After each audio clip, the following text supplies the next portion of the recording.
reh pai ya play hambai sama kata memorandum bagai আমি তাদেরকে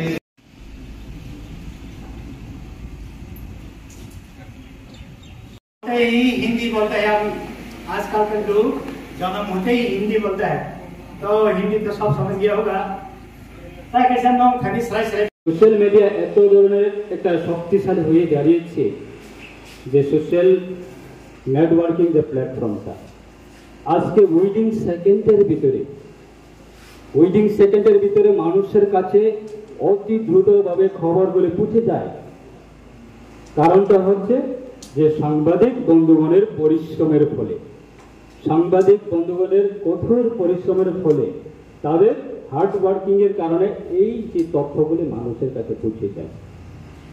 বিগত দিনে প্রায় 10 থেকে 15 বছরের ব্যাগ যদি আমরা দেখি, তখনকার সময়ের অবস্থা কি ছিল?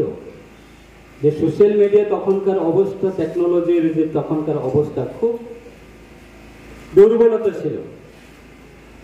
যা আমাদের বিভিন্ন পরিবার থেকে কেউ যদি বহিরাজ্যে যদি সরকারি চাকরি করতেন বা বহিরাজ্যের মধ্যে যেই কোনো সৈনিক সেন্ট্রাল ফোর্সে চাকরি করতেন, তখন কি করত? চিঠি লেখালেখির মাধ্যমে পরিবারের সঙ্গে কথাবার্তা চলত। এক মাসে প্রত্যেকটা মাসে একটা চিঠি যেত যে পরিবারের সদস্যের কাছে আমার শারীরিক অবস্থা খুব ভালো, আমি খুব ভালো আছি। এই যে তথ্যগুলি মাসে একবার চিঠি বুঝত। আজকে 10-15 বছরের পরে টেকনোলজি এমন জায়গাতে পৌঁছে গেছে, উইদিন সেকেন্ডের ভিতরে পরিবারের সঙ্গে আবার টেলিফোনের মাধ্যমে হোক, আবার ভয়েস রেকর্ডিং এর মাধ্যমে হোক, ভিডিও কলিং এর মাধ্যমে হোক বা প্রেস মিডিয়ার মাধ্যমে হোক, উইদিন সেকেন্ডের ভিতরে পরিবারের সঙ্গে কথাবার্তাতেই কোনো তথ্যগুলি পৌঁছে যায়।